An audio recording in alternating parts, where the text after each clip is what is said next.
Okay, everyone, if you could raise your hand if you'd like to ask a question, and then we'll get Grace to bring you the mic. Chris? And it must be disappointed to come here again and lose. I mean, what do you think was the main issue today? The main issue? I don't think there was a main issue unless if the other team misses 2 penalties and you still lose within 5 penalties, that of course doesn't help. But I think in general, it was a game where we twice came 1-0 up, 1 goal up. And in my opinion, we controlled the game till the moment they scored the 2-2. And then all of a sudden, although we still had 1 big chance for Mo Salah, but we could have lost it in the end as well. But till that moment of the 2-1, I think there was every reason for me to expect that we would win this game. But after the 2-2, we were maybe lucky that we could go to penalties. Is it something you've learned from today? It has been, even though you've not come away with the win, but you've learned something to go into the season with?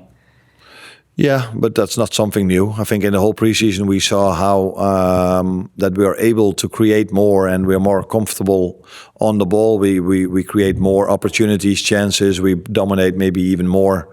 Last season we had a lot of ball possession, but that didn't always lead to promising situations. Now we are better in creating and getting promising situations than we were, in my opinion, throughout the whole last season. But the other side is also true that we've conceded 4 against Milan, 1 against the Japanese team, 2 against Bilbao, and again 2 today. And what made us really strong last season was we only won mostly by a margin of 1 goal, and that had mostly to do with us keeping a clean sheet or as a maximum conceding 1 goal. Today we scored twice against Palace last season. We were not able to do that once. We beat them 1-0 and we had a draw 1-1 at Anfield. So that's the positive. But conceding 2 against a good team, by the way, that has made it really difficult for everyone last season. And I'm expecting them this season again. A lot of balls passed into our last line and a lot of crosses. For me, I felt that we didn't give away that many chances till they scored the 2-2. Then they were threatening us more. Hi, Arne. What was your message to the team at full time? Obviously, when you go 2-1 up, and then it goes back to 2-2, but at full time, and you know it's going to be decided through penalties. What was your message to the team then? Before we took the penalties? Yeah. There was not a big message. It was just making sure that everybody was calm and not distracted. So to take their penalty, and it was quite clear which 5 were going to take it. So then it was only the following order that we had to decide. And that's what we did. And then it's, for the players to get their focus for the penalty, and that's what they did. It was quite clear from the first second who would take it. There was no distraction. But that didn't lead to us scoring all 5. Hi, Anna. The tribute to Diogo was sadly obviously cut short by a minority of Palace fans. Were you disappointed? Were you saddened by what happened there? No, I'm a positive person, and if I look at the respect that has been paid to them both from everywhere around the world, this is what I have in my head, and then I think this must be. I don't think this was planned, or this was the idea of the fan that made some noise. Maybe he wasn't aware of the fact that it was the minute of silence. He was just still happy and tried to cheer for his team, and I think then the fans of Palace were trying to calm that person or those persons down. So I don't think he had a bad intention, the guy or people that made noise. Then they tried to calm him down, but that was a bit noisy as well. And then our fans reacted on, hey, what's happening here? So I don't think there's a bad intention to it, because the fans of Crystal Palace and everywhere around the world have played huge respect to Diogo and Andre. And this was, I think, unlucky, or I can't find the right words, but I don't think there was a bad intention in it.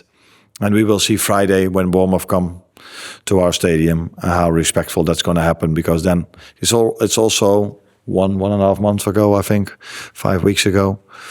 So that's why maybe this fan who was just so happy for them to be here in the Charity Shield that he forgot in a second.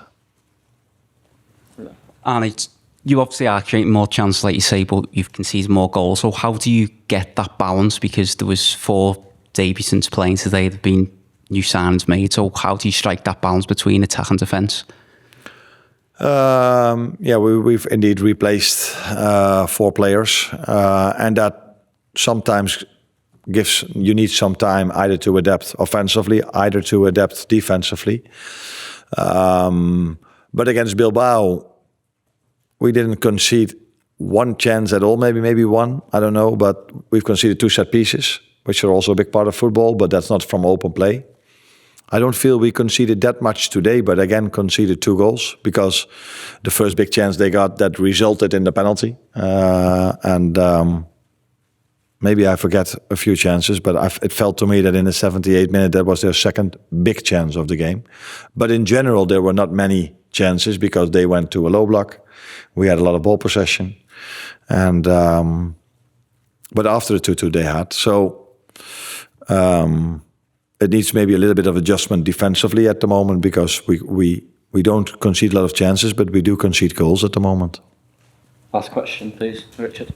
Hi, Arne. Just on Hugo Ekitike, what did you make of his performance as a whole, and what will a goal so early in his Liverpool career do for him? I think it's always nice to score a goal, not only for him, also for Jeremy Frimpong, if you start your career at a new club. But it would have been even nicer to win a game of football because I think that's more important than scoring a goal. But he had a good impact, but he's also an example of a player that came, I think, 1.5, 2 weeks ago in the end of our Asian tour. So for me, with only 3 or 4 days in between the Friday game, it wouldn't be smart to play him 90 minutes because of